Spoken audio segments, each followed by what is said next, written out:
My mother lifted her wine glass, looked straight at my 8-year-old and said, "Some branches just rot early." The table laughed. Lily didn't. Her fingers tightened around the folded note in her lap. 10 seconds later, she was holding up the piece of paper every adult in that room had prayed would never surface. Inside, the house smelled like butter and money. Mom's 65th birthday. Family only. Neatly curated witnesses. I walked in with a small bakery cake and a supermarket gift bag. The real cake towered on the table, 3 glossy tiers with her name in gold. Mine went to the corner. Nobody asked who it was from. Mom, Carol to strangers, judge and jury to us, sat at the head of the table in sequins. Emma took the right side. Lucas sprawled on the left, nursing a drink. My father stood behind Mom's chair, hands resting on it like a shield. Lily slid into the chair beside me. Thrift store dress, hair pinned with the one good clip. She stared at her plate and pressed a hand to her crossbody bag. "Look who finally made it," Emma said. Her smile was glossy. "Traffic." "Work," I said. I didn't decorate it. Mom didn't stand, didn't hug. She lifted her glass in our general direction. "Put your cake in the kitchen, Nora. Dessert's handled." Lily's eyes flicked up to mine. I didn't rush a comfort lie. I just nodded toward her bag. "You have it?" She nodded. Her fingers brushed the folded page inside. The note, her handwriting, his words. Duck, truffle, wine poured like tap water. Emma talked about Paris. Lucas bragged about the second cafe. Mom floated the lake house for the grandkids. No one looked at the only grandchild present. Halfway through the main course, Mom tapped her spoon against her glass. Silence fell on cue. She rose slowly, practiced. "I just want to say how proud I am," she began. "Emma, my star. Lucas, my genius." Her eyes slid past me and Lily like we were table decor. Then she smiled wider. "I'm proud of all my grandchildren," she said, "except the one who keeps making things difficult." Every head turned to Lily. Heat crawled up my throat. Lily's hand stopped halfway to her mouth. Someone snorted. Another voice murmured, "Kids pick that up at home." Soft, poisonous. I didn't stand, didn't toast. The part of me that still waited for them to be better finally shut down. Lily didn't cry. She pushed back her chair. The scrape on the floor cut the room in half. She climbed onto the seat until she was level with them. Her small hand went into her bag. The note came out. Lined paper, crayon, deep creases. She held it up like a flag. "Grandpa wrote this for me," she said. Her voice was small, steady. "And for Mom, you forgot." The room locked up. Mom's smile cracked. "Not much. Enough."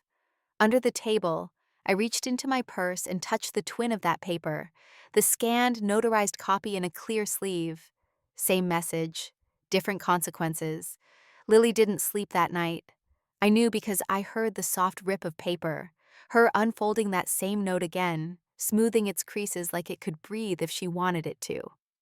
Outside her door, I waited 1 second, then 2. Old habits. Listening for damage. In the dark, childhood flickered back without permission. I was 8 too, standing in my mother's hallway, holding up a drawing I'd made in school. A house, a tree, 3 people. Mom glanced at it once. "You don't need attention every minute, Nora." Then she pinned Emma's artwork on the fridge and left mine on the counter until juice spilled over it. "Accident," she said. "Pattern, I know now." Back in the present, breakfast at my place was silent. Lily stirred her cereal until it wilted. She didn't cry. My child doesn't leak like that. She fractures inward, same as I once did. "Did I do something wrong?" she asked. Knife to the ribs, her voice tiny, careful, like she was asking permission to exist. I sat across from her. No soft tone, no sugar. "They're wrong," I said. "Not you." Truth like stone. It landed between us, heavy enough to hold. She nodded once, then reached for the note on the table. The same crayon lines Grandpa wrote for her before he died. "You matter more than they know." Last night she'd held it up to that room like a shield. Today, she traced each letter with a fingertip, memorizing it like scripture. Motif, steady pulse. Later, we went to drop off a borrowed book at the library. That's when it echoed again. Another scene, another generation. Mom, years ago, snapping at me in the car after a school play. You speak too softly. No wonder no one hears you. Meanwhile, Emma, who missed half her lines, got flowers. At the library counter, Lily handed the book to the clerk. The woman smiled at her. Lily startled like praise was a trap. That was my snap moment of the morning. The loop tightening. Walking home, she slipped her hand into mine, rare, and said, "Grandpa wanted you to have something too, right?" Her eyes sharpened. Not childish, just observant in a way no child should learn this early. I kept my pace steady. "Yeah," I said. "I just haven't shown them yet." She looked forward again, jaw setting the way mine did at her age. A micro-choice, a vow without ceremony. That afternoon, she went to her room, shut the door, and came back with a drawing. 3 figures, her, me, and Grandpa's house. She handed it to me without blinking. "You should put this somewhere they can't throw away." She already understood the system, and she'd already started rewriting it. It started with a slip, not dramatic, not cinematic, just a stranger choosing the wrong moment to be friendly. 3 days after the dinner, Lily and I stopped by the corner bakery. She wanted a muffin. I wanted quiet, but quiet never holds long in this city. Mrs. Raymond, the retired neighbor who knew everyone's business except her own, saw us in line. She tapped my shoulder, cheerful in that oblivious way. "Shame about the house, dear," she said. Her voice floated, light, harmless. "Your grandfather always said you were meant to have it. He'd never have agreed to the sale." Sale. The word dropped like metal in water. I didn't blink, didn't breathe. "What sale?" She frowned. "Oh, I assumed you knew." Then she leaned in. "I mean, considering your signature was on the transfer." Motif pulse, Lily's note in my bag, Grandpa's handwriting, his intent. Now this. Something was cracking open. We left the bakery without our order. Lily didn't ask why. She held my coat sleeve like she thought the sidewalk might tilt. At home, I opened the old fireproof box at the top of my closet. Birth certificates, my lease, a few old photos. Thin history, curated by necessity. I pulled out the envelope with Grandpa's funeral program inside. A folded sheet slipped out. My copy of the note he wrote for Lily. Same handwriting, same steadiness in the letters. And I remembered something. After the funeral, Dad insisted on handling all estate stuff because I was overwhelmed. I was overwhelmed, but not enough to justify ignorance. They counted on that. Programmed silence always pays dividends. I opened my laptop and typed his name into the county property records database. The screen loaded slow, pixel by pixel. When the address finally appeared, so did a knot in my spine. The property hadn't been sold when I thought it had. It transferred ownership 2 years later, to my parents. Signed by me. Only I had never seen those papers in my life. Lily hovered beside me. "That's Grandpa's house?" "Yes." "Why didn't we live there?" Her questions always go straight for the exposed wire. "Because," I said, "someone didn't want us to." I clicked open the digital deed. There, my name, my signature. Except it wasn't my handwriting. Too rounded, too clean. A version of me someone had forged into obedience. At the bottom of the document, a scanned note from the witnessing attorney certifying the validity of the transaction.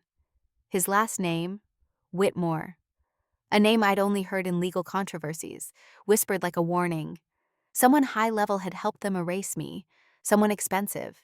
Someone who didn't expect me to look. Lily leaned her head against my arm. Soft, steady.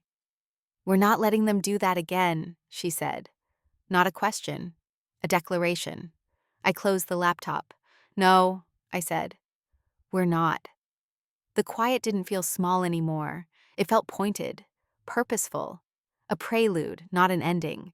Lily didn't ask about the forged signature again. Not that night.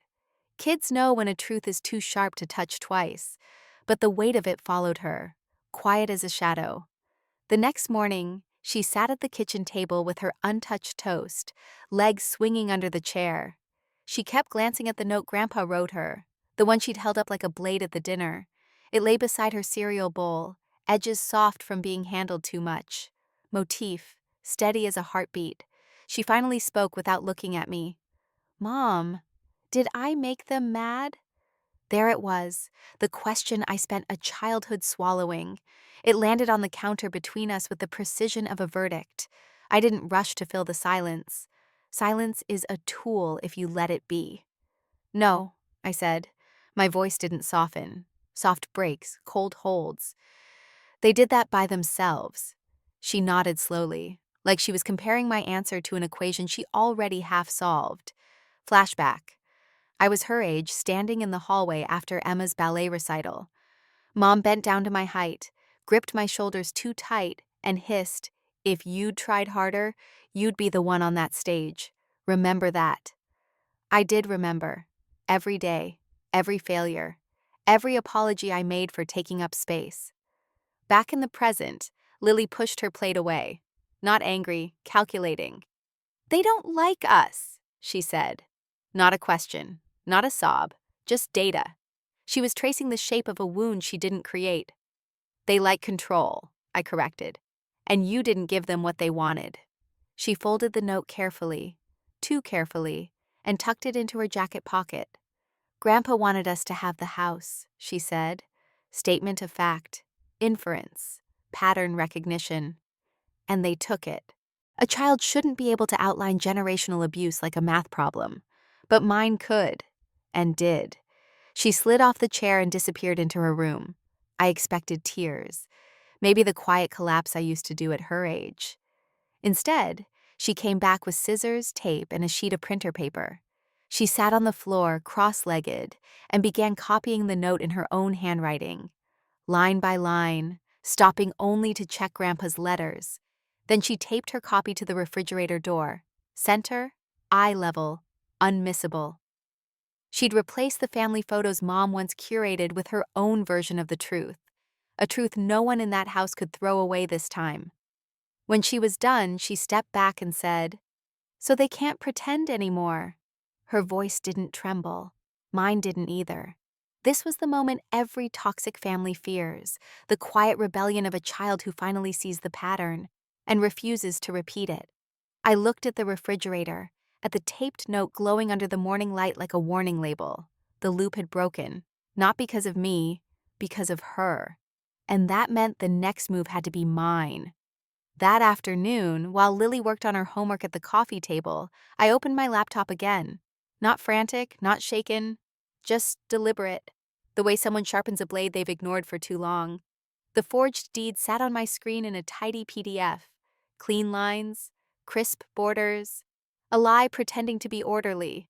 I pulled up the county portal again, entered the parcel number, and dug deeper. Rental permits, tax statements, annual filings, each document loaded like a punch, 3 years' worth of rental income, deposited into an account belonging to my parents, not a cent to me. Behind me, Lily whispered multiplication tables under her breath. Steady rhythm, anchor in a shifting floor. I opened my old email archives, searching for any message mentioning the house. Nothing. Erasure leaves a perfect silence when done right. Time for paper. I went to the hall closet, dragged down the plastic bin labeled Nora, old docs, and began sorting. Birth certificate, college transcript, job offers, pay stubs. Not a single document related to the house. All the paperwork Dad once promised to handle was missing. Convenient, predictable. Motif pulse. In the bin's corner lay a faded manila envelope, one I didn't recognize. No label. Seal brittle. I opened it slowly. Inside, 4 sheets. 2 were tax notices addressed to me, forwarded but never delivered. One was a letter from the estate attorney my grandfather had hired years ago. The date, the month before he died. My breath didn't hitch, but something inside me shifted. He'd written, "Nora, per your grandfather's instructions, the property remains in your name until you choose otherwise. Please contact us with any concerns." I never saw this letter. The forwarding address printed at the bottom wasn't mine. It was my parents' home address. They'd intercepted everything. I kept digging, pulled bank statements from old folders, cross-referenced deposit dates, pulled every lease agreement listed under the property. Then, moment of danger. The front gate creaked. Footsteps. Voices I recognized too well. Mom's sharp tone. Emma's disdain sharpened into a blade. They hadn't called ahead. Of course they hadn't. I closed the laptop in one movement and slid the manila envelope under the couch cushion. Protect the truth first. Confrontation later. A knock rattled the door. "Nora," Emma called, sugary and false. "We just want to talk." Talk meant corner. Talk meant pressure. Talk meant, give us the story back before someone else hears it. I didn't open. Instead, I watched through the peephole as Mom held a glossy gift bag, her version of peace offerings, expensive, hollow, and timed to manipulate optics. "We know you're in there," Mom said softly. Not gentle, calculated. I stepped away from the door. Mute refusal. My new dialect. After a long pause, they left. But when I opened the door to check, something small and pale lay on the welcome mat. A white envelope, neat, anonymous, motif sharpened. Inside was a single typed sentence: "Stop digging." There was no signature, but the font matched the attorney's letterhead on the forged deed. The circle was widening. And someone was getting nervous. The warning envelope didn't shake me. It clarified the battlefield. People only threaten when they're losing control. By the next morning, the retaliation began. First hit, a text from an old coworker. "Hey, your mom posted something weird about you. Are you okay?" I opened social media. Emma had shared a photo from Mom's birthday. Everyone smiling. Lily cropped out so sloppily, the curtain behind her bent. The caption: "Some people twist family generosity into attacks. Sad when jealousy poisons gratitude." Classic Emma, weaponized vagueness. Enough to smear me, but just shy of defamation. She'd learned from the best. Second hit, a message from my landlord. Apparently my parents had called him. Told him I was unstable after a financial loss and might make rash choices. A neat little attempt to jeopardize my housing. He didn't believe them, but he warned me anyway. Third hit, a phone call from Mom. I didn't answer. She left a voicemail, her voice thin, performative. "Nora, sweetheart, we're concerned. If you continue making those accusations, we'll have no choice but to clarify things publicly. You're hurting yourself." Translation: "Stop before we destroy your name." Motif pulse. Lily's copied note still taped to the fridge behind me. A reminder of who they were really trying to silence. Lily came into the kitchen, backpack on, ready for school. She glanced at my phone. She saw enough. Kids always do. "Are they lying about you?" she asked. Not afraid. Curious, analytical. "Yes." Truth simple enough to hold. She nodded once and tied her shoe tighter, like preparing for impact. "No one believes them," she said. Statement, not hope, assessment. I dropped her off, waited until she disappeared into the school doors, then drove straight to the office parking lot of someone I never expected to contact.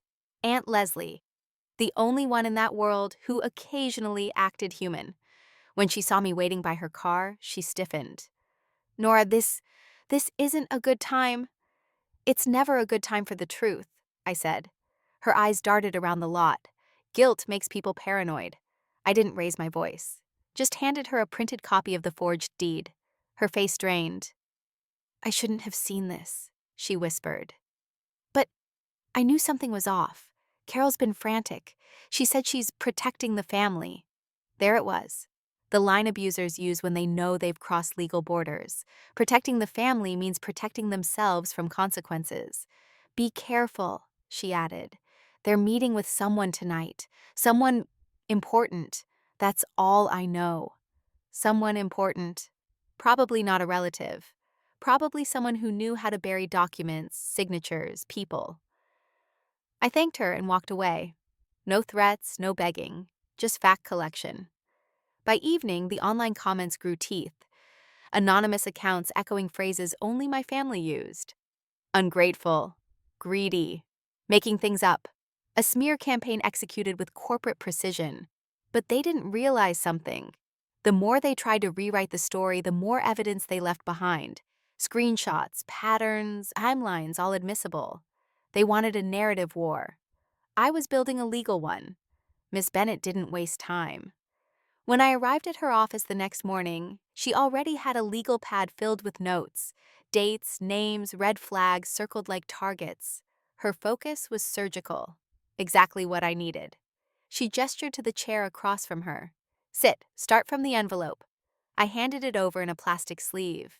She didn't touch it with bare hands, just examined it like it was a fossil pulled from a crime scene. Threats, she said. That changes the timeline. We move faster. There was no sympathy in her voice. Good. Sympathy dilutes precision. She reached behind her and pulled out a blue folder. Thick, heavy, the kind that holds consequences. This is your file now, she said. Everything you give me goes in here. Everything they do will work against them. Don't delete anything, screenshot, document, date. Motif shift. White envelopes belong to them. The blue folder was mine. Their threats, my evidence. Two sides of the same war. I opened it. The inside was empty except for a checklist. Forged signature, intercepted mail, fraudulent deed, rental income theft, threats, wise harassment, witness leads, a roadmap to their downfall. Miss Bennet tapped the desk. We file suit in civil court first, property reclamation and restitution. Then we refer the forged signature to the district attorney. Once the DA sees the pattern, they'll open a criminal case. I nodded. No fear, just clarity. She looked at me for a long moment. Your family will escalate, she said. They'll use guilt, money, reputation, maybe intimidation. Expect all of it. They already started, I said. Good, she replied. It means they're predictable. Her precision bordered on brutal. I respected it. She opened her laptop and began dictating. Complaint draft, plaintiff Nora Hale, defendants Carol and George Hale. Her fingers flew, her voice stayed calm. The complaint includes fraudulent transfer, unjust enrichment, and intentional infliction of emotional distress. The last one made me pause. I wasn't used to my suffering being considered legally valid. They humiliated your daughter publicly, she added without looking up. It goes in the complaint. Judges have children, too. A cold truth. My family's cruelty was finally currency. For me. Midway through drafting, her assistant knocked. Miss Bennet, your 10 a.m. rescheduled. You're clear until noon. Miss Bennet nodded and leaned back. This part matters, she said. You cannot speak to them again. Not in person, not online, not by phone. Every word they say has to go through me. I understood instantly. Silence was no longer submission. Silence was strategy. She closed the blue folder and pushed it toward me. Take this, add everything you find, bring it back tomorrow. As I slipped it into my bag, she said the line that tightened the entire world into focus. We file in the morning. Outside her office, the sun felt sharper, clean, unforgiving, a good omen. A voicemail appeared on my phone as I reached the car, from an unknown number. A man's voice. Low, controlled. Stop before you ruin lives, Nora. He didn't realize mine had already been ruined. Now I was returning the favor. Legally. The first car appeared that same evening. Silver sedan, tinted windows, engine off, but the outline of a figure sat motionless behind the glass. Not a neighbor, not a coincidence, just presence, deliberate, silent, instructional. Lily noticed before I did. She tugged my sleeve as we walked from the parking lot to our apartment. Mom, that car's been here since school. Her voice didn't shake. It just narrowed, like she was already measuring danger. Inherited skill. Unwanted, but useful. Inside, we locked the door. Twice. Then I slid the blue folder onto the table, opened it, and added today's date. Car surveillance. Possible intimidation. Evidence grows quietly. That's the beauty of it. I made dinner while Lily did homework. The air hummed with unease. Not loud, but constant. A held breath. A wire pulled too tight. Then the knock. Sharp. 3 hits. Not neighborly, not patient. A warning dressed as courtesy. I checked the peephole. 2 men, suits. One holding a white envelope. The other standing slightly behind, scanning the hallway. Classic positioning. Messenger plus watcher. I didn't open the door. State your purpose. The man with the envelope smiled like a dentist about to deliver bad news. We'd like to offer a resolution, for everyone's sake. No. You haven't heard the terms. I don't need to. Behind me, the blue folder caught a glint of light from the kitchen. A reminder. I didn't negotiate with thieves or their hired shadows. The second man stepped forward. Miss Hale, ignoring this won't end well. Tone calm, threat uncamouflaged. I recorded everything on my phone. Angle precise, audio clear. Leave the envelope, I said. Then I stepped away from the door so they couldn't pinpoint my location. People underestimate the power of positioning. I never do. A moment later, paper slid under the door. Footsteps retreated, elevator dinged, silence swallowed the hallway again. I waited a full minute before picking it up. Motif returns, white, unmarked, expensive paper stock, inside a typed offer, 6 figures, confidentiality terms, a permanent waiver releasing them from future claims. One sentence circled in red ink, this is your final chance to avoid escalation. I placed the document into the blue folder, evidence, not temptation. Money that arrives wrapped in fear is a bribe, not a solution. Lily emerged from her room holding Grandpa's note. She looked at the envelope in my hand. They're scared, she said. Not fearful, diagnostic. Yes, I replied, and fear makes people messy. As if on cue, my phone buzzed. Unknown number. A text. You're being watched, stop now. Then another. You're not strong enough for what comes next. Attached beneath the second message, a photo. Not of me, of Lily. Taken outside her school. Angle perfect. Distance close. Intent unmistakable. I didn't react outwardly. Reaction is a gift. I don't give gifts to predators. Instead, I slid the phone into the folder, closed it with a calm click, and said, Pack a bag, Lily. We're leaving tonight. She nodded once, no tears, no questions, just trust, the kind built in fire. The blue folder went into my coat. The threat stayed behind. We walked out together, quiet, aligned, unstoppable. Christina didn't ask questions when we showed up at her door at 11 p.m. She saw the blue folder under my arm, saw Lily half asleep on my shoulder, and simply stepped aside. Sanctuary doesn't need explanation, just walls that don't listen to threats. We slept on her pull-out couch, thin mattress, noisy springs, safety measured in silence. By morning, the world outside felt different, less like an ambush, more like preparation. I set the blue folder on the coffee table and opened it. Every document looked sharper than the night before. Threat photos, fake deed, letters, emails, screenshots, everything stacked like a spine of steel. Lily patted in quietly, rubbing her eyes. She didn't ask if we were going home. She already knew we weren't. Instead, she climbed onto the couch and pulled a pencil from behind her ear, something she must have packed without telling me. What are you working on? I asked. She pointed at a blank sheet of paper. Our evidence list. Cold, precise, a daughter shaped by truth, not fear.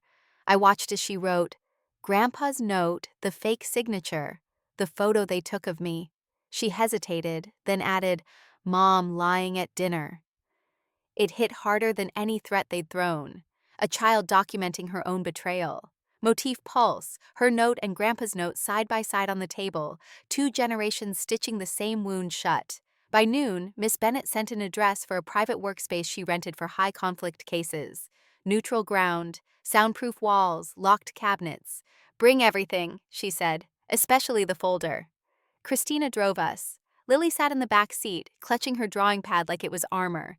Inside the workspace, Miss Bennett spread my documents across a long table. Legal choreography, precise, controlled. We're drafting the complaint today, she said, and prepping your testimony. The judge needs clarity, not emotion. Emotion wasn't a risk. That part of me calcified years ago. She slid a new sheet toward me, questions the opposing counsel would ask. Why didn't you speak up earlier?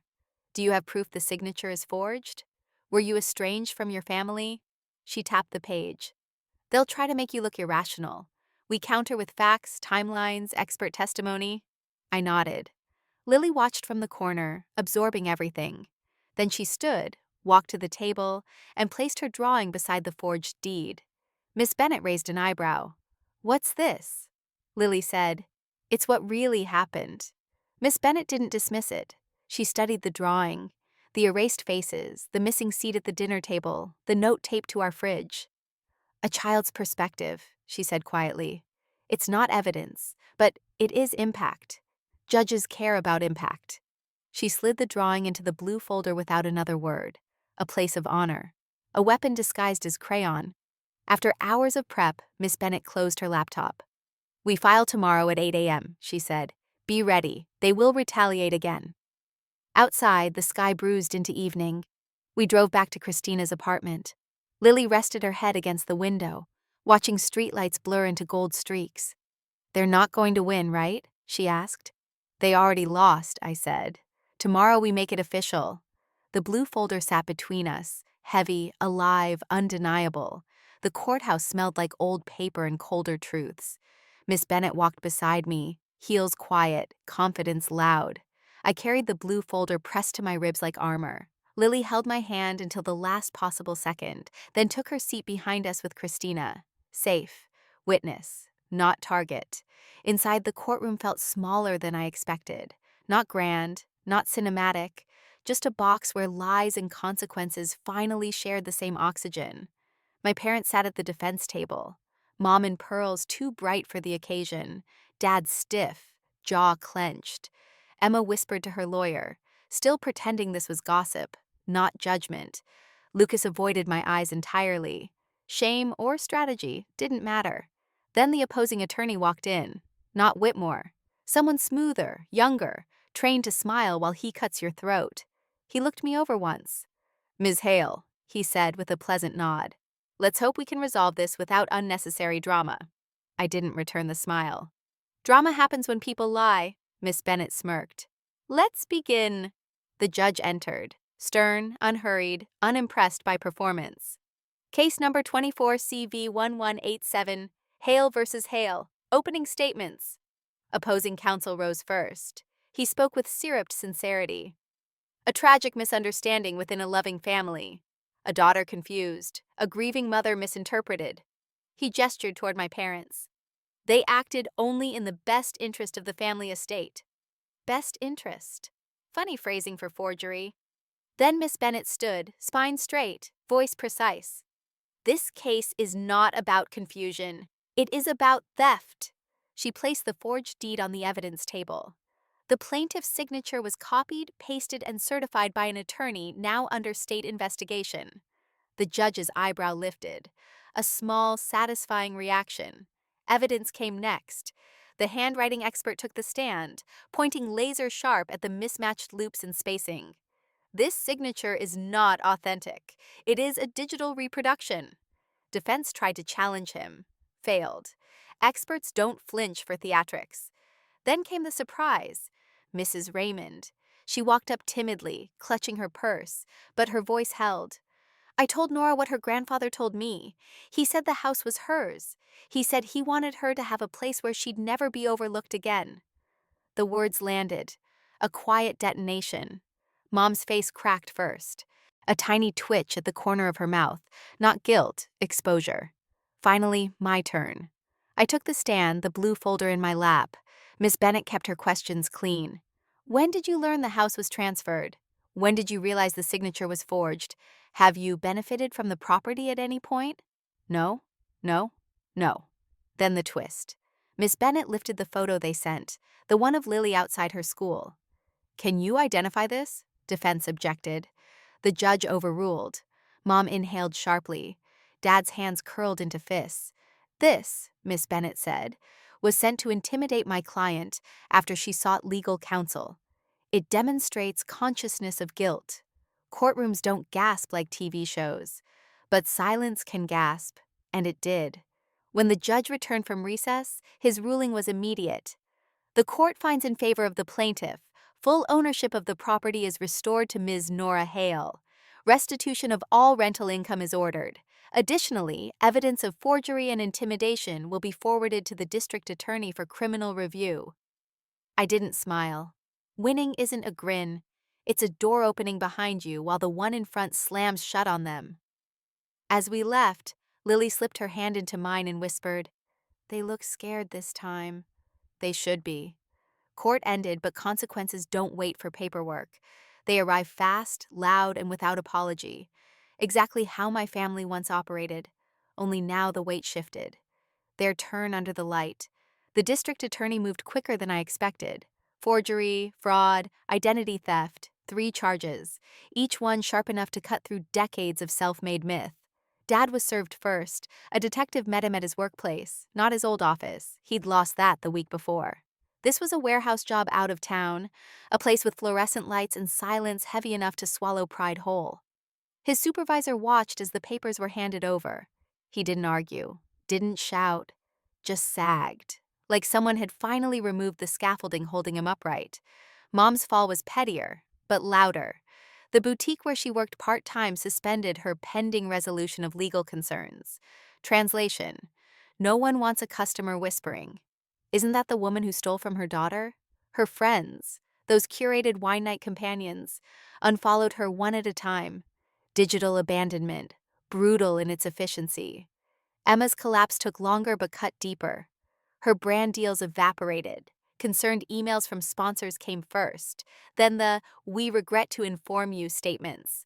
Apparently, luxury labels don't want to be linked to forged signatures or child intimidation. Her Instagram went from curated gloss to frantic damage control overnight, comments shut off, apology drafted, never posted. Her lawyer probably warned her anything she said could be used in the defamation case Miss Bennett quietly prepared next. And Lucas, golden youngest, serial beneficiary of family excuses, finally hit a wall no one could cushion. His tuition sponsor pulled out. The cafe investors backed away. Public silence is cheap. Financial silence is fatal. Without mom and dad funding him through back channels, he couldn't float anymore. He sent one message: I didn't know it was that bad. No apology, no accountability, just confusion that his life jacket had holes. I didn't reply. Meanwhile, Whitmore, the architect behind the forged deed, faced a bar investigation so aggressive, even his polished composure cracked. Emails leaked. Internal memos surfaced. His firm dropped him before headlines could tarnish their name. A legal predator losing his license isn't poetic justice. It's administrative. Cold, perfect. Through all this, Lily watched with a strange stillness. Not vengeful, not fearful, just aware. She'd spent years being dismissed by people who believed money outranked truth. Now she saw truth rearrange their world brick by brick. One evening, as I sorted restitution paperwork, she asked, "Is this what happens when people lie?"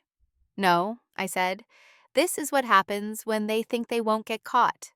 A letter arrived addressed to me. Handwritten, trembling script. Dad. Only one line inside. Please don't testify in the criminal case. I folded it once, cleanly, and slid it into the blue folder. Evidence, not sentiment. Karma wasn't coming. It had already moved in. The house sat at the edge of a quiet street. White porch, overgrown shrubs, windows that hadn't been opened in years. Grandpa's house. My house now. Not because they gave it, because I took it back. Lily stood beside me on the walkway, backpack slung over one shoulder, her freshly sharpened pencils poking out like tiny spears. She stared at the front door with a look I recognized. Hesitation mixed with ownership. The feeling of stepping into a space that was always yours, but never available. "Ready?" I asked. She nodded. No drama. Just decision. Inside, dust floated like quiet confessions. The air held echoes of what should have been. A childhood here, birthdays here, soft mornings instead of survival drills. But regret wasn't the point. Reclaiming was. I dropped the blue folder on the kitchen counter. It made a dull, final sound. Not an ending, an archive. A monument to every truth they tried to bury. Lily walked the hallway slowly, touching walls gently, mapping them like territory reclaimed after a long war. She stopped at an empty patch of wall beside the staircase. "Can I put something here?" "Anything," I said. She unzipped her backpack and pulled out the drawing she'd made weeks ago, the one with the 3 figures, her, me, and the house. Only now she'd added a 4th element, a small blue rectangle in my hand, the folder. Her understanding of the world had grown teeth. She taped the drawing onto the wall, perfectly centered. A decision as quiet as a verdict. Child rewriting the pattern. Motif reborn. "Why here?" I asked. "So we see it every day," she said. "So we remember we didn't stay quiet." Her voice carried a steadiness I didn't earn for decades. She'd learned in months. A different inheritance. We spent the afternoon opening windows, letting sun pour into places starved of it. Christina arrived with takeout. Her dog immediately conquered the living room rug. Lily laughed, real, loose, unguarded, a sound this house had never heard before. Later, as we unpacked the last box, a motion caught my eye outside. A delivery driver setting something on the porch, a package, no return address. My pulse didn't spike. Threats had lost their novelty. I opened it carefully. Inside, photographs, old ones. Grandpa holding me at age 6. A birthday party where I wasn't cropped out. Mom's handwriting labeling each one. Then the final picture. Grandpa standing in front of this house, keys in his hand, smiling. On the back, his handwriting, "For Nora, so she never feels small." The proof they never wanted me to find. The truth they tried to overwrite. One last echo, gentle, sharp, final. I slid the photo into the blue folder, its final edition. A full circle sealed. That night, Lily curled beside me on the couch, head on my shoulder. She whispered, "We're safe now, right?" "Yes," I said. "Not soft, just true." She closed her eyes. "I like this house. It listens when we talk." Outside, wind brushed the porch. Inside, the walls held steady. A home built twice, once by him, once by us. My final thought settled clean and cold. Silence protects the wrong people. Truth rebuilds the right ones. If you've ever lived in the shadows of someone else's comfort, you understand. My final thought settled clean and cold. Silence protects the wrong people. Truth rebuilds the right ones. If you've ever lived in the shadows of someone else's comfort, you understand. And before you go, where are you watching from? What are you doing right now? If any part of this story felt a little too familiar, leave a like, drop a comment, and hit subscribe so you don't miss the next cold cut truth.